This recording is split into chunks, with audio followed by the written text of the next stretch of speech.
I'm Bob Price of the League of Women Voters of Westford, and I'm joined in the WestfordCAT studios by Jodi Ross, Westford Town Manager, and Dan O'Donnell, Finance Director.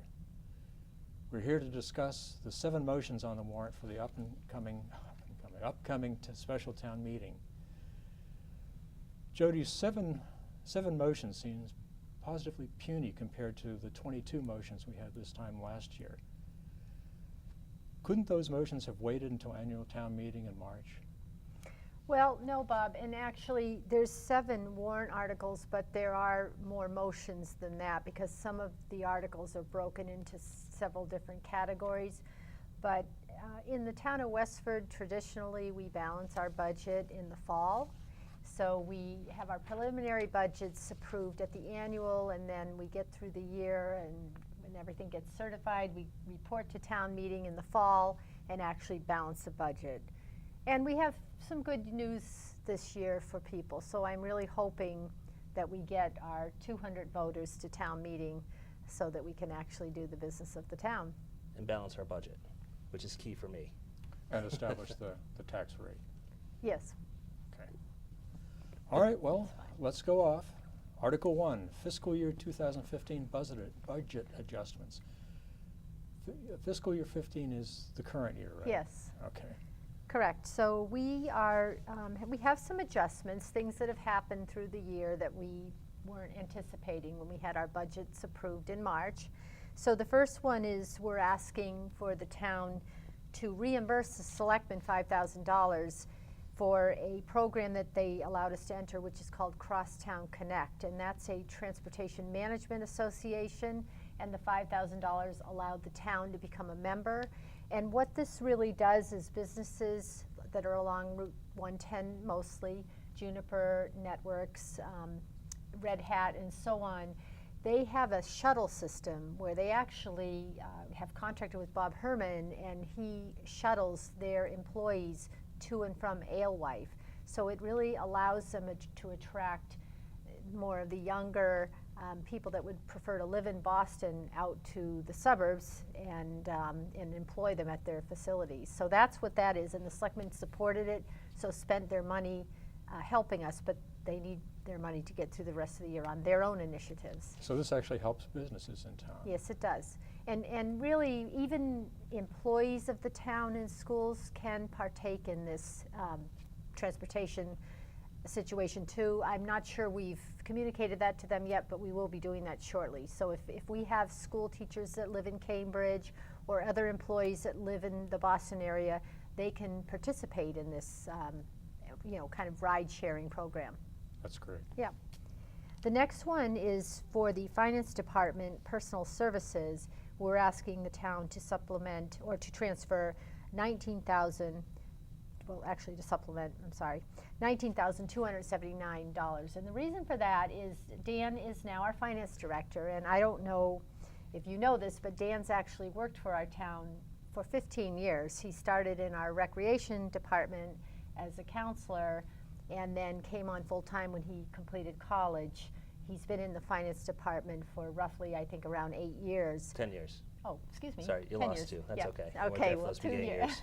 I've only been with Dan for 6 years, a little over 6, but Dan's progressively been promoted over that time. And 3 years ago, our finance director, Suzanne Marchand, left. We restructured and saved the town about $90,000. Dan achieved his master's degree in public administration recently, and he was promoted in May to this position. So I need to supplement his budget, not only for his salary, which was not $19,000 increase, I wasn't that generous, but also I need to give him some support. He used to support Suzanne Marchand full-time, and I'm giving him 12 hours a week, and this will help offset that cost. I know he's been busy. You probably can use some. Very busy of late, assistance. yes. So, so we're currently trying to hire this person as we speak. So, yeah. So that's what that's about. The next one is to supplement the planning board expenses by $3,950. The reason for this is, and we'll talk about it further, but Drew Gardens is something we're going to address during this town meeting, and the Board of Selectmen asked to have an appraisal done of the property, and the planning board was nice enough to give us funds to do that, so they're seeking a replenishment. And the reason we have these little items that we're talking about is when we do our budget, we're very close to what we know we need. So if there's something that happens outside of what we're expecting, there's no money for that purpose, so we have to supplement to allow these boards and departments to continue to function for the rest of the year. The next one is public building personnel services for $7,500. And one of the Massachusetts state laws is that when you are doing public construction, over, I believe it's $1.5 million for a public building, you have to hire a project manager for that. And these typically can cost $100,000 to $150,000. We have some projects ahead of us in Road and Bush, like $3 million plus, to fix those buildings and address some safety issues. So instead of hiring this $100,000 project manager, we have actually convinced one of our in-house staff to take this on above and beyond his regular duties. He is qualified, and so I am going to give him a stipend of $7,500 to take on this $100,000 job. Sounds great. Good deal for the town, right? Yeah. Dan, do you want to address the fire department? Sure. The fire department has requested $10,000 for overtime. Essentially, the reason for this is because we did not receive the arbitration ruling from the Joint Labor Management Committee until February of last year. And for the budget process, that's far too late to work that into the budget. The FinCom book was going out the next week and so on. So we're coming back to town meeting to essentially to maintain their level of service regarding overtime. So the settlement said they received a 2% on the beginning day of July 1st, 2013, and then they got an additional 1% on June 30th, 2014. So this is essentially a 3% increase to their overtime budget. So the last appropriation under this motion is for the senior center personal services of $11,560. This is to get a full-time department assistant in the senior center. Right now they have 4 registrars who are all wonderful employees, but I don't know if everybody knows this yet, but our director is retiring this spring. Joanne. After 26 years of service, she's hanging them up. So she suggested doing this in order to streamline the services at the desk and have a more smooth transition moving forward. So we need somebody with advanced computer skills doing this position, really make it professional in order for this transition to work smoothly. So we're very sorry to see Joanne go, but we do need to support that new position when they come in, the new director. Yes. So. And further, Yes, so the next one is one of the motions that continues, and this is, we're seeking $172,555. We just settled our contract with our Westford Police Association, and the Board of Selectmen did approve the contract, but we need to supplement the budget to pay the terms of the contract to the officers. good. And further, Dan? See, the ambulance enterprise retained earnings of $28,723. Basically, the same reason for the overtime. We got the arbitration ruling in February, so we need to use ambulance enterprise retained earnings rather than general fund in order to supplement the personal services for the ambulance enterprise. In addition to this, the total figure is $28,723. $5,000 of that is for overtime to support those shifts and maintain that same level of service. okay, and I think the last one. The last one for Article 1. This is actually very exciting. Back in March of 2012, the Water Enterprise asked town meeting to authorize $550,000 to install water mains from Boston Road to Nixon Road. $550,000 would have been the approximate cost if they didn't work with the state to get this accomplished. Now, the final expense that they incurred was $222,000 and change. So they saved about $320,000 by working with the state on details, paving costs. The state closed a lane of road, so it made the project that much easier for them. Yeah, the impact on traffic was minimized. Right, correct. So And they didn't do the traditional thing where they pave the road and then dig it up to replace the water main. Exactly, it's very coordinated right now, so we're very happy with this. But rather than bond $222,000 for however many years they were originally planning, they rather just use their retained earnings to pay off the short-term note rather than incur interest charges and borrowing costs. Who are the main beneficiaries of this improved main service? I would say the businesses along 110. Along 110. Yep, so it's long overdue, is what I heard from Steve Cronin. So this helps with fire protection and Yep, it gets enough water to those businesses, Yeah. so. Okay, Article 2, fiscal year 2015 budget transfers. Yes, so this is a little different because the other were supplementals to budgets. These are actually transfers between line items or budgets, not line items, budgets. So as I explained earlier, Dan used to be the budget director for the town. He was promoted to finance director, which means he now oversees all the finance departments, the accountant, the assessor, and the treasurer collector, and of course his own department. So this was a budget director department that existed when Dan was not promoted, and we are now taking those funds and putting them into the finance department budget. So it's simply a transfer into that, the correct budget. Okay. And I take it, Dan, you approve?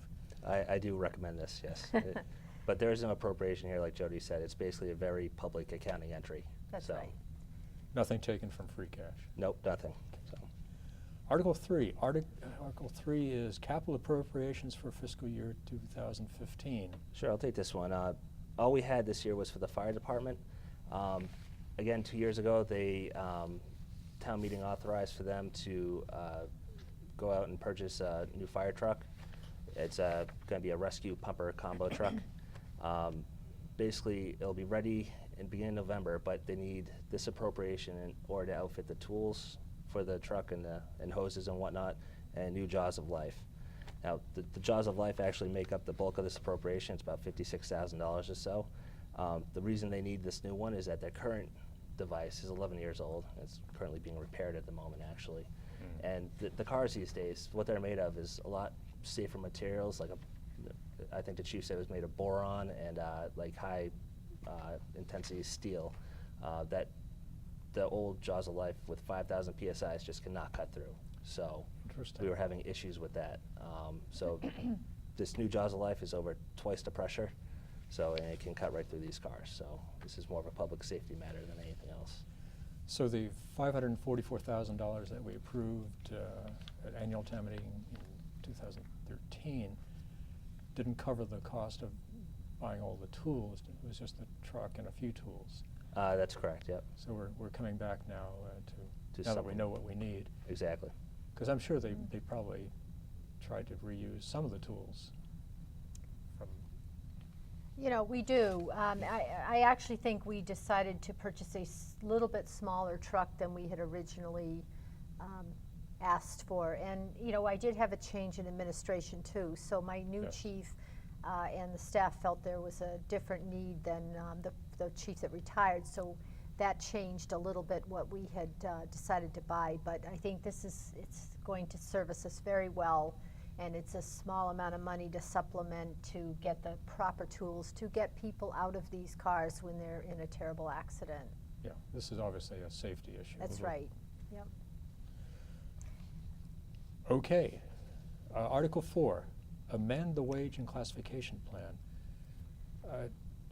When I was looking this over, it wasn't clear to me whether this is a new position or just modifying an existing position.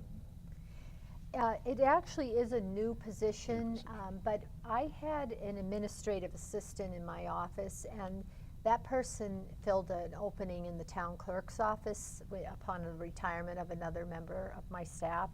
So anytime that a position gets vacated in the town, we really look at that position and make sure that it fits the need of the town. And so in this case, we felt like times have changed, and the days of administrative assistants typing memos and doing that kind of thing, it's really different now. And even, I think you see that in law offices where there used to be one admin for every attorney and so on.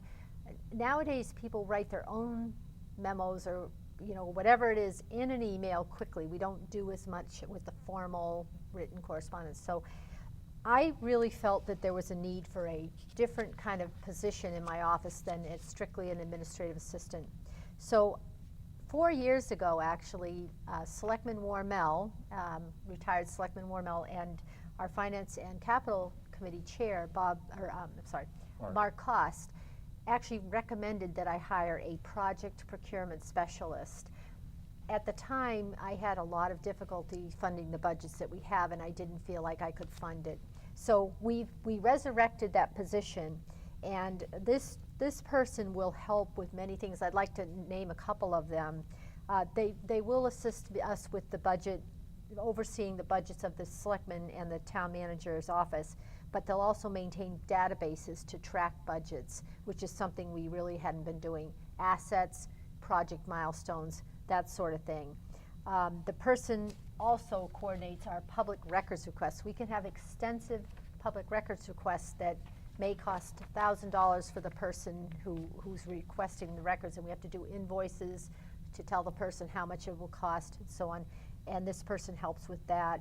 I have someone in the position right now temporarily, but he's been participating in the collective bargaining by performing data analysis, research, and so on, and giving us spreadsheets so we know, are we paying our firefighters what other towns are paying their firefighters, so to speak, or how do our benefits line up with other town benefits, which really helps us when we go into negotiations.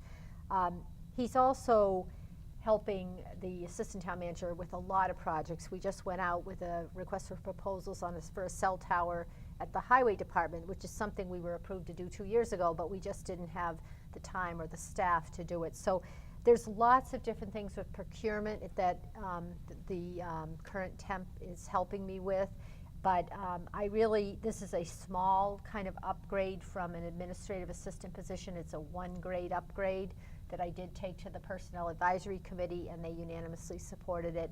But I think the benefits that we get in our office, you know, far outweigh the very small amount of increase in the budget to fund such a position. Okay.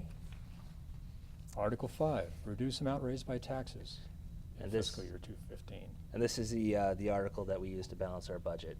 I will say I'm very happy with the number being presented tonight. It's $149,339 and 7 cents from free cash. Of course, that's 7 cents.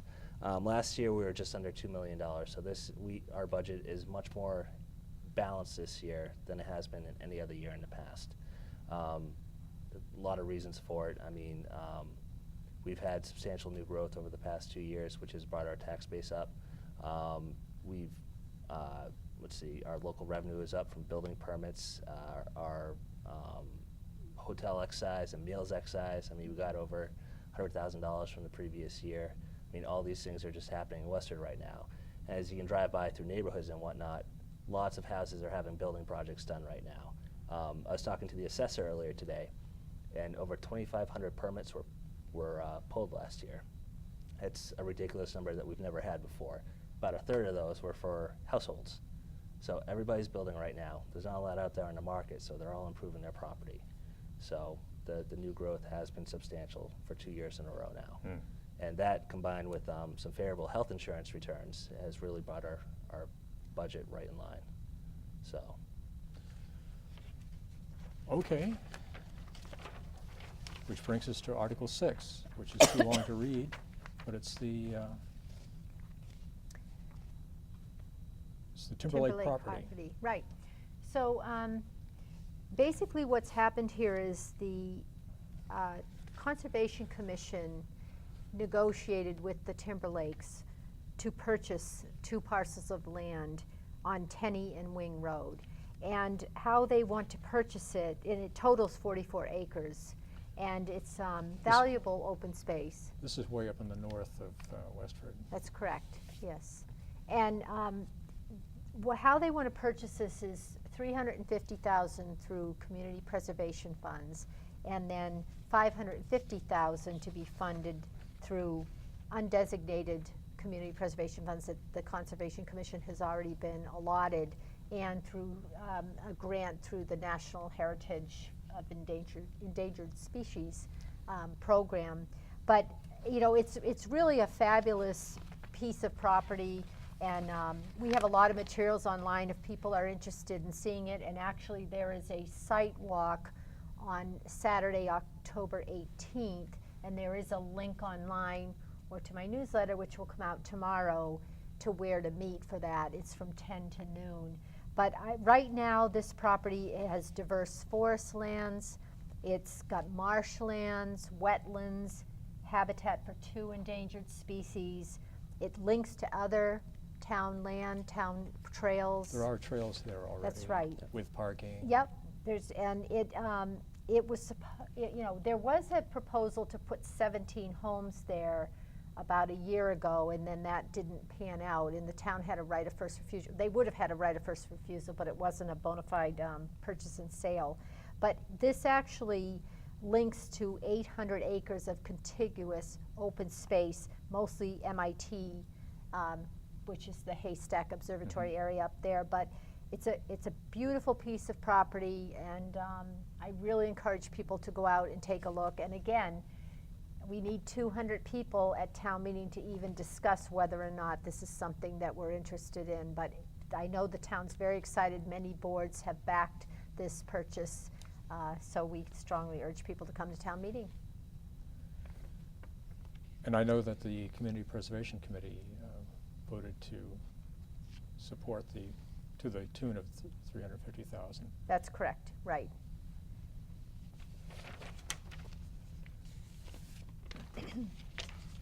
Okay, which brings us to Article 7. Yes, this is what we call the Drew Gardens, and actually, when the town several years ago in the 90s purchased 3 agricultural preservation restrictions on this property, I believe for $525,000, and so we received notification that the owner planned to sell the property, and we get a purchase and sale.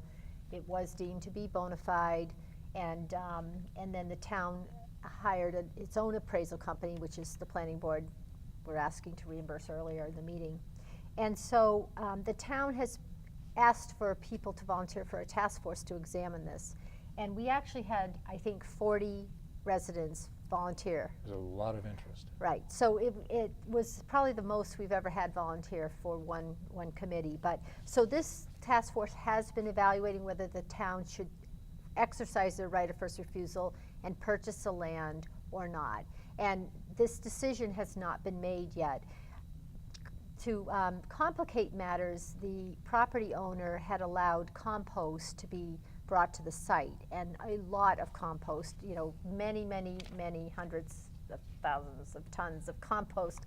So in fact, the selectmen issued a cease and desist order, and the applicant or the owner did not. So they actually took it to court, and the court just ruled that the town, the applicant was outside of his right by putting this compost here, and he's ordered that to be removed within 21 days.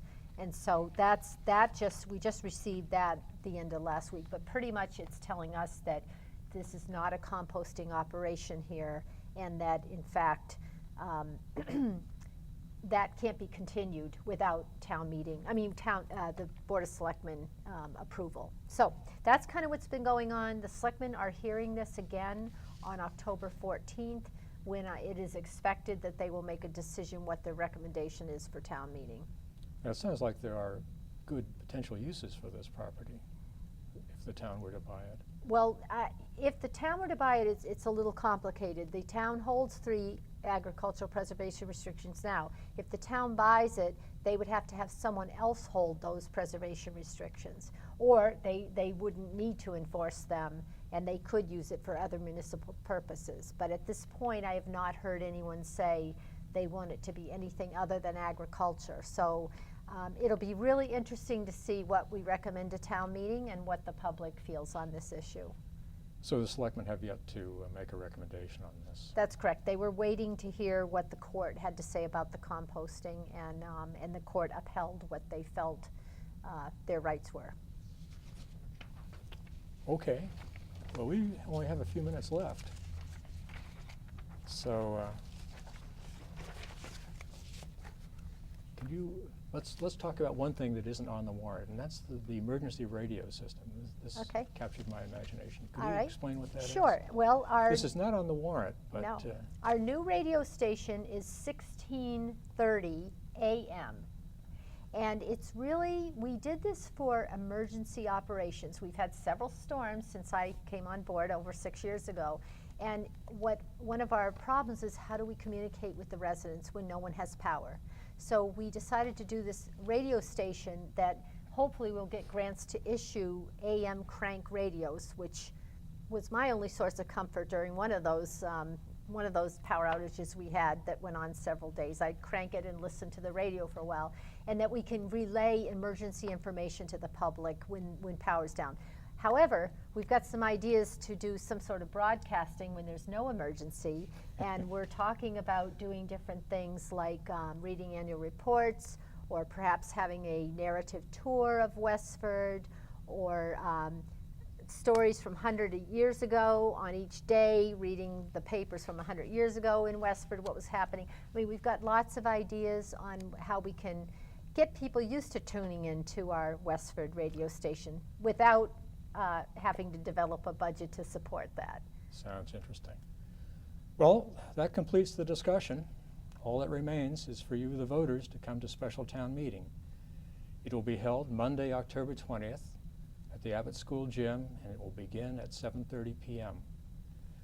In the meantime, you can review copies of the motions on the town website under Town Meeting and Budget.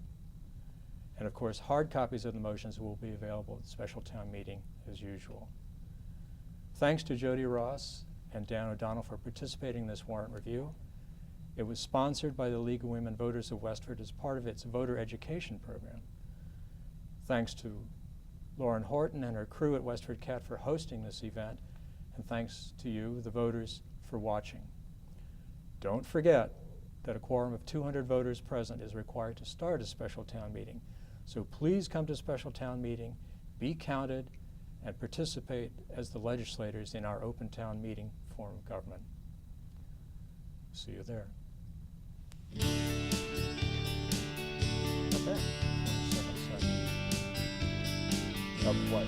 Talking like this?